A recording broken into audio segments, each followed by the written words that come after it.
کہ 2023 میں الیکشن ہو جائے گا، کسی قسم کا کوئی ابھی پلان تو سارے حکومت کے کامیاب ہو رہے ہیں، اور دوسرا ایک پوائنٹ جو اس وقت کرائسس چل رہا ہے پی ٹی آئی کے ساتھ، تو کیوں نہیں کوشش کرتے کہ آپ بڑا پن کر کے آپ آرمی چیف سے رابطہ کریں، ان کے ساتھ معاملہ دیں گے، کیونکہ چیزیں تو ہو رہی ہیں ساری، تو آپ ایک قدم آگے بڑھیں، اور آپ کہتے ہیں کہ میرے بچوں کی طرح آرمی، تو باپ کی حیثیت سے آپ آگے بڑھیں اور کوشش کریں۔ دیکھیں پاکستانی فوج، میں بار بار کہتا ہوں، کون وہ ہوگا جس کا جینا مرنا پاکستان میں ہو کہ وہ اپنی فوج کے سامنے کھڑا ہو جائے گا؟ وہ کون ہوگا؟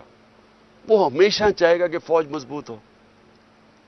کسی نے اس فوج کی بیرون ملک میں، انگلینڈ میں، امریکہ میں، مغرب میں اپنی فوج کی اتنی دفاع نہیں کی جو میں نے کی۔ میرے سی این این پہ انٹرویوز پڑھ لیں، بی بی سی میں پڑھ لیں، کیونکہ ہم آزاد پاکستان دیکھنا چاہتے ہیں۔ آزاد ملک کے اندر آپ کو ایک مضبوط فوج کے بغیر آزاد نہیں رہ سکتا۔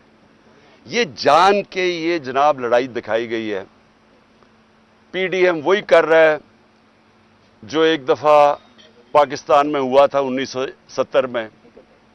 الیکشن جیت گیا مجیب الرحمان، پاور اس کو دینا نہیں چاہتے تھے، سب سے بڑی پارٹی وہ تھی، پرائم منسٹر اس کو بننا چاہیے تھا، تو یہاں سے جناب فوج کے ساتھ مل کے ادھر تم ادھر ہم، اپنا ملک کی تباہی کرائی، اپنا ملک ٹوٹا، جو ذلت ملی پاکستان کو، اور اس میں جو ہوا، یعنی ہماری تو زندگی میں ہوا نا سب کچھ، ہمیں تو یاد ہے کہ جو قوم کا حال تھا، اور جس طرح قوم تباہ، یعنی مینٹلی ڈپریشن میں چلی گئی تھی۔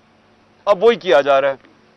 خود لڑ نہیں سکتے میچ کھیل نہیں سکتے، 37 بائی الیکشن میں سے 30 ہار چکے ہیں، سب اسٹیبلشمنٹ ساتھ، الیکشن کمیشن ساتھ، پولیس ساتھ، ان کی ہر طرح کی، اس کے باوجود ہار گئے۔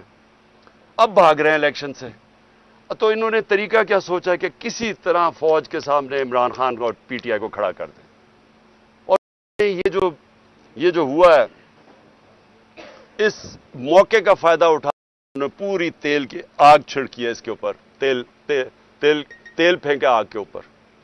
لیکن یہ پاکستان کی تباہی ہے، اور یہ ہماری کبھی بھی نہیں سوچ۔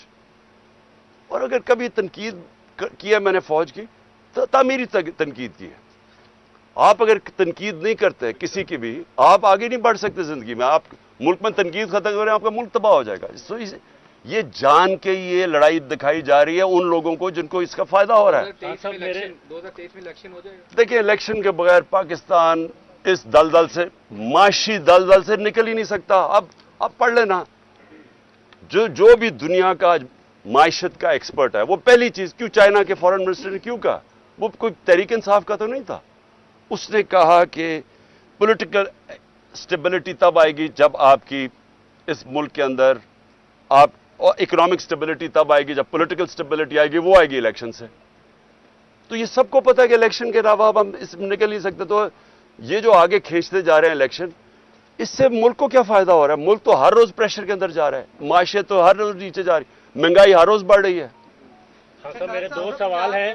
ایک سوال یہ ہے کہ مائنس عمران خان، آپ پارلیمنٹ میں جانے کے لیے تیار ہیں؟ کیونکہ آج لاہور ہائی کورٹ کا جو فیصلہ ہے، جو انہوں نے نوٹیفیکیشن کالعدم قرار دیے ہیں، اس میں 72 آپ کے ایم این ایز ہیں، تو آپ اس میں نہیں ہیں، کیا اس کے بغیر آپ پارلیمنٹ میں جانے کے لیے تیار ہیں؟ دوسرا، جو بہت بڑی ڈیپلی ڈیبیٹ چل رہی ہے اس وقت، وہ یہ ایک تھیوری ہے، یہ جو کچھ ہو رہا ہے ہمارے ہاں لوکل پولیٹکس کے علاوہ انٹرنیشنلی امریکن بلاک اور چائنیز بلاک کی ایک جنگ ہے، جس کی وجہ سے یہ سارا کچھ فیس کرنا پڑ رہا ہے، اس میں کتنی حقیقت ہے؟ دیکھیں، کوئی کسی کو ہمارے خلاف سازش کرنے کی ضرورت نہیں۔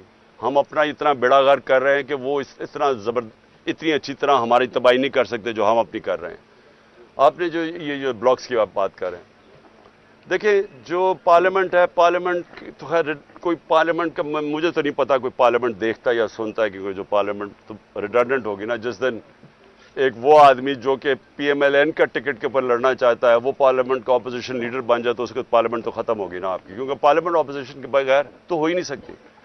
ہمارا مقصد صرف پارلیمنٹ کا یہ ہوگا کہ آوازیں اٹھائیں، خاص طور پہ یہ جو ہیومن رائٹس وائلیشنز ہو رہی ہیں پاکستان میں، اور یہ جو ہمارے بنیادی حقوق ہیں، فنڈامنٹل رائٹس ہیں، جو کانسٹیٹیوشن ہے، اس کی وائلیشن ہو رہی ہے، ہم تو یہی چیزیں اٹھائیں گے، اور تو پارلیمنٹ کا فائدہ کچھ نہیں۔ آپ تیار ہیں جانے کے لیے؟ میں نہیں ہوں، میں نہیں تیار، میں نہیں جاؤں گا، میں نہیں جاؤں گا، ہماری پارٹی جائے گی۔ آپ نے 19 سپتمبر جو ہے وہ بھی کافی امپورٹنٹ ہے پاکستان میں، ستمبر کا مہینہ، پھر نومبر کا مہینہ بھی. تو آپ کو لگ رہا ہے کہ اگر آپ نومبر ستمبر سے پہلے الیکشن کروانے میں کامیاب نہ ہو پائے تو آپ کے لیے جو پلان بنایا ہوا ہے اس میں وہ لوگ کامیاب ہو جائیں گے, یعنی کہ پی ڈی ایم یا ان کے جو سہولت کار ہیں؟ پتہ نہیں چیف جسٹس ریٹائر ہو رہے گا.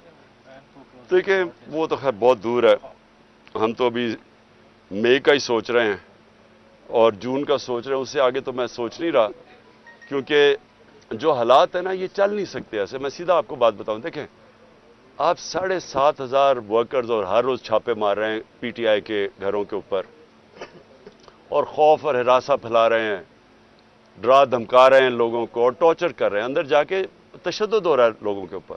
میں پھر سے کہوں گا مجھے عمران ریاض کے اوپر آج خوف آ رہا ہے کہ بار بار جب عدالت بنا رہی ہے اس کو کیوں نہیں سامنے لے کے آ رہا ہے.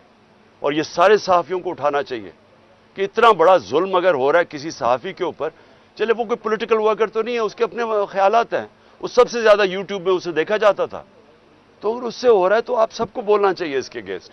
لیکن ایک منٹ ٹھہر جائے, میں جو کہنا چاہتا ہوں نا آپ کو, دیکھیں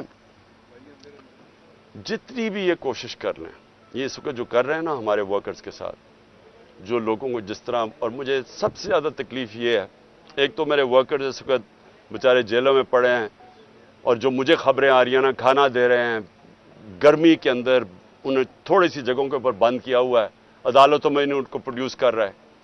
یعنی میں نے کبھی ایسے پولیٹیکل ورکرز کے ساتھ اس طرح کا برتاؤ نہیں دیکھا. اور دوسری چیز عورتوں سے, میں پھر سے ریپیٹ کرتا ہوں, یعنی عورتوں سے جو کر رہے ہیں, اچھا میں بڑا سوچا, میں نے کہا یہ تو ہماری روایت کے خلاف ہے, یہ عورتوں سے کیوں کر رہے ہیں. پھر مجھے سمجھ آئی کہ ہمارے جو لوگ ہیں, ہمارے جو ملا اپنے ایکس ایم پیز کے ساتھ اور اپنے جو ٹکٹ ہولڈرز کے ساتھ, وہ ساروں نے ایک ہی بات کہی, کہتے جی یہ جو ہمارے گھروں میں گھس کے ہماری چادر اور چار دیواری کی بے حرمتی کرتے ہیں اور جس طرح ہماری عورتوں کو کرتے ہیں وہ ہمارے سے برداشت نہیں ہوتا. ایک منٹ سنو. میں نے پھر سوچا کہ یہ جان کے دہشت پھیلا رہے ہیں, یہ خوف کر رہے ہیں لوگوں کے اندر, دہشت پھیلا رہے ہیں کہ پارٹی چھوڑ دیں گے, اس سے وہ پارٹی چھوڑیں گے. یعنی یہ تو اپنی ہم ملک کو, یعنی ملک کی روایتیں, اپنا دین, ہر چیز کو ہم تباہ کر رہے ہیں, صرف ایک چیز ہو کہ جی عمران خان پاور میں نہ آ جائے. Last question. پنجاب حکومت نے اور الیکشن کمیشن نے کچھ شواہد پی ٹی آئی کے خلاف اکٹھے کیے ہیں جس میں شر پسندی کے اور وفاقی حکومت کو بھیجتے ہیں پی ٹی آئی کو کالعدم کیا جائے. اگر پی ٹی آئی کو کالعدم کی طرف کی کابینہ جاتی ہے تو اس پر کیا لاحق عمل ہوگا؟ آپ پوچھ لو لاسٹ کوشچن. آ رہی ہے کہ پس پردہ آپ کے ساتھ کوئی ڈائیلاگ چل رہے ہیں تاکہ معاملات سیٹل کر کے جو بھی